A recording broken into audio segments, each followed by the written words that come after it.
نوشین کی آپ بیتی ایک پچھتاوے کی دردناک داستان۔ آج میں آپ کو ایک ایسی عورت کی کہانی سنانے جا رہا ہوں جس کی زندگی نادانی، غلط فیصلوں اور جذباتی روح میں بہہ جانے کی ایک ایسی داستان ہے جسے سن کر انسان کا دل دہل جاتا ہے۔ یہ کہانی ہے نوشین کی، جو بھارت کے تاریخی شہر حیدرآباد دکن کی رہنے والی تھی۔ نوشین کے والد، جنہیں سب علاقے میں احترام سے استاد یاسین یا استاد چرخیاں والے کہتے تھے، ایک نہایت شریف اور خوددار انسان تھے۔ وہ پتنگ بازی کے لیے اخروٹ کی لکڑی سے بہترین چرخیاں تیار کرتے تھے، جنہیں دلی، لکھنؤ اور حیدرآباد کے نوابوں کے بچے بڑے شوق سے خریدا کرتے تھے۔ استاد یاسین کی 5 بیٹیاں تھیں اور نوشین ان سب میں سب سے بڑی اور بے حد بھولے بالے مزاج کی لڑکی تھی۔ غریب باپ دن رات اسی سوچ میں گلتا رہتا تھا کہ اتنی بیٹیوں کا بوجھ کیسے اٹھائے گا، ان کی تعلیم اور شادیاں کیسے ہوں گی۔ اسی فکر میں جب نوشین ابھی فرسٹ ایئر میں ہی پڑھ رہی تھی کہ ایک رشتہ آیا۔ رشتہ ایک پتنگ ساز کے بیٹے عاصم کا تھا۔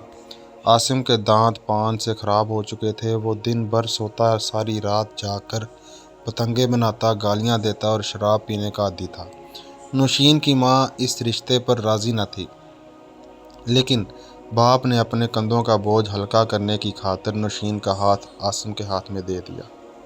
شادی کے بعد نوشین جب اس کے گھر گئی تو اسے اندازہ ہوا کہ اس کی زندگی کس قدر عذاب میں گر چکی ہے، لیکن جب بھی وہ اپنے ماں باپ سے شکایت کرتی، اس کے والد اسے یہی سمجھاتے کہ بیٹا، اب وہی تمہارا گھر ہے، شوہر کا دل جیتنے کی کوشش کرو اور اسے غصہ نہ دلاؤ۔ نوشین بیچاری خاموشی سے اپنے آنسو پی جاتی۔ پھر ایک دن نوشین کا کزن خاور لندن سے حیدرآباد آیا۔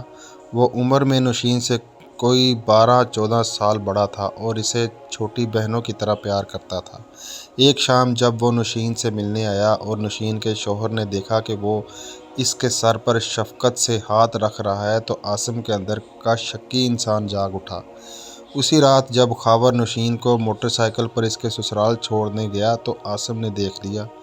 گھر کے اندر قدم رکھتے ہی عاصم نے نوشین کے منہ پر ایک سنسناتا ہوا تھپڑ رسید کر دیا اور اس کے کردار پر بدکاری کا تہمت لگا دی۔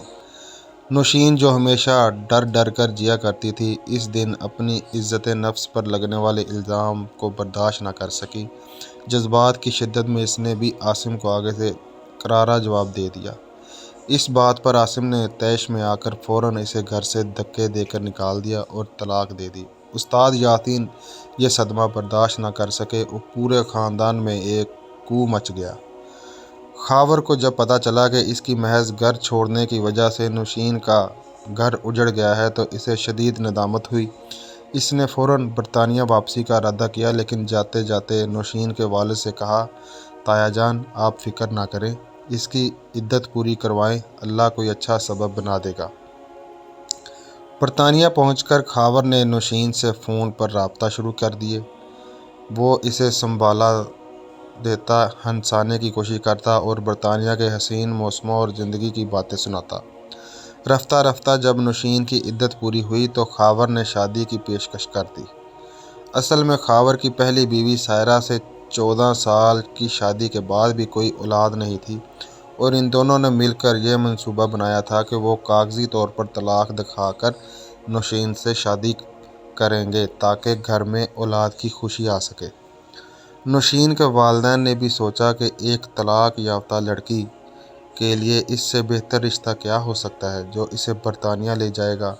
نوشین نے بھی اپنے غریب باپ کے سر سے بوجھ ہلکا کرنے اور اپنی 4 چھوٹی بہنوں کے مستقبل کی خاطر دل پر پتھر رکھ کر ہاں کر دی۔ برطانیہ پہنچ کر نوشین کی زندگی بالکل بدل گئی۔ خاور اور اس کی پہلی بیوی سائرہ نے اس کا بہت خیال رکھا۔ کچھ عرصے بعد اللہ نے نوشین کو ایک پیارے سے بیٹے سے نوازا، جس سے پورے گھر میں خوشیاں پھیل گئیں۔ نوشین وہاں ملازمت کرنے لگی اور اپنی ساری کمائی انڈیا اپنے والد کو بھیجتی رہی، جس سے اس کی باقی بہنوں کے گھر بھی بس گئے۔ لیکن خوشیوں کا یہ دورانیہ زیادہ دیر نہ چل سکا۔ کچھ سالوں بعد خاور کے مزاج میں بھی عجیب قسم کا شک داخل ہونا شروع ہو گیا۔ جب نوشین نے ڈرائیونگ سیکھنے کی کوشش کی تو خاور ایک انسٹرکٹر پر شک کرنے لگا۔ وہ اس کا موبائل چیک کرتا، اس کے آنے جانے پر سوال اٹھاتا، اور ایک دن حد تو تب ہو گئی جب معمولی بات پر خاور نے نوشین پر ہاتھ اٹھا دیا۔ جس دن خاور نے اسے مارا، نوشین کے دل سے اس کی عزت ہمیشہ کے لیے ختم ہو گئی۔ اسی ذہن تناؤ اور تنہائی کے دوران نوشین جس کمپنی میں کام کرتی تھی، وہاں سجاد نامی ایک پاکستانی طالب علم نوکری کی تلاش میں آیا۔ سجاد نے جب نوشین کو دیکھا تو اس کے پیچھے ہی پڑ گیا۔ وہ روزانہ دفتر کے باہر کھڑا رہتا اور نوشین سے اظہار محبت کرتا کہ تم اپنے شوہر سے طلاق لے لو، میں تم سے شادی کروں گا اور تمہیں ملکہ بنا کر رکھوں گا۔ نوشین نے اس وقت ایک سمجھدار اور تجربہ کار شخص سے مشورہ بھی لیا، جنہوں نے اسے صاف لفظوں میں خبردار کیا تھا کہ بیٹا، سجاد ایک اسٹوڈنٹ ہے، وہ محض برطانیہ کی پرماننٹ ریزیڈنس اور پاسپورٹ حاصل کرنے کے لیے تمہارا استعمال کر رہا ہے۔ جب اس کا کام نکل جائے گا تو وہ تمہیں دودھ میں سے مکھی کی طرح نکال پھینکے گا۔ تم اپنے شوہر خاور کے ساتھ معاملات ٹھیک کرو اور اسٹوڈنٹ کے فریب میں مت آؤ۔ لیکن افسوس، نوشین پر سجاد کی محبت، اس کی منتوں اور روزانہ بارش میں گاڑی میں بیٹھ کر انتظار کرنے کا ایسا جادو چلا کہ اس نے سمجھداری کے تمام مشوروں کو پس پشت ڈال دیا۔ اس نے جان بوجھ کر خاور کے ساتھ تلخیاں بڑھائیں، اس سے طلاق لی اور عدت کے بعد سجاد سے شادی کر لی۔ شادی کے ابتدائی 2-3 سال سجاد نے نوشین پر محبت کے پھول نچھاور کیے۔ وہ نوشین کے بیٹے کو اپنا سگا بیٹا سمجھ کر سنبھالتا، گھر کی صفائی کرتا، کھانا پکاتا۔ نوشین کو لگتا تھا جیسے وہ جنت میں آ گئی ہے اور اسے دنیا کا سب سے بہترین اور حکم ماننے والا شوہر مل گیا ہے۔ نوشین اس پر اپنے پیسے نچھاور کرتی رہی، اس کے لیے گھر لیتی رہی اور اس کی ہر ضرورت پوری کرتی رہی۔ لیکن پھر وہ سیاہ دن بھی آ ہی گیا۔ ایک شام جب نوشین تھکی ہاری کام سے واپس لوٹی اور اس نے پیار سے سجاد سے کہا، جانی ذرا ایک کپ چائے بنا دو، تو آگے سے سجاد کا لہجہ برف کی طرح سرد اور زہریلا تھا۔ تیرے باپ کا نوکر نہیں، اب خود جا کر بنا لے۔ نوشین پہلے تو سمجھی کہ وہ شاید کوئی مذاق کر رہا ہے، لیکن جب اس نے حیرت سے پوچھا، سجاد تم یہ کیا کہہ رہے ہو، تو سجاد نے ایک دم کرسی کو ٹھوکر ماری اور نوشین کو زمین پر گرا دیا۔ سجاد کی آنکھوں میں اب وہ پرانا پیار نہیں بلکہ ایک بھیانک سچائی تھی۔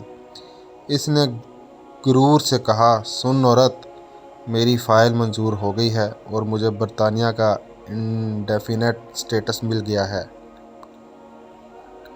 اب میرا کام ختم ہو چکا ہے۔ اپنا یہ بچہ اٹھاؤ اور میرے گھر سے دفع ہو جاؤ۔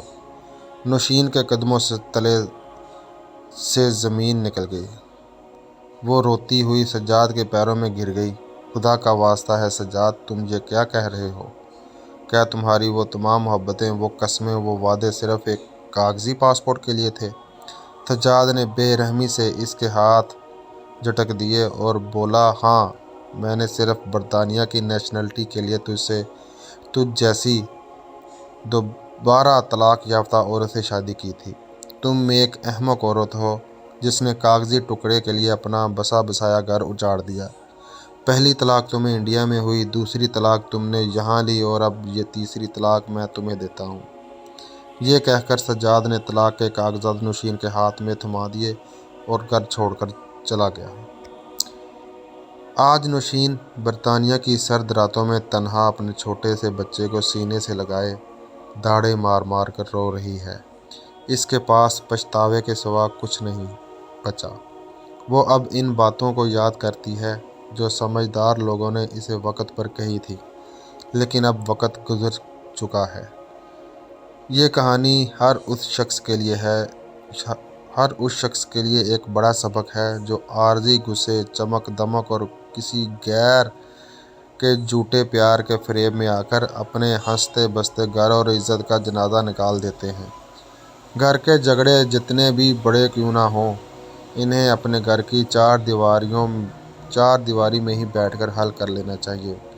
کیونکہ باہر کی دنیا میں اکثر لوگ ہمدرد بن کر صرف آپ کی مجبوریوں کا فائدہ اٹھانے کے منتظر ہوتے ہیں۔ والسلام۔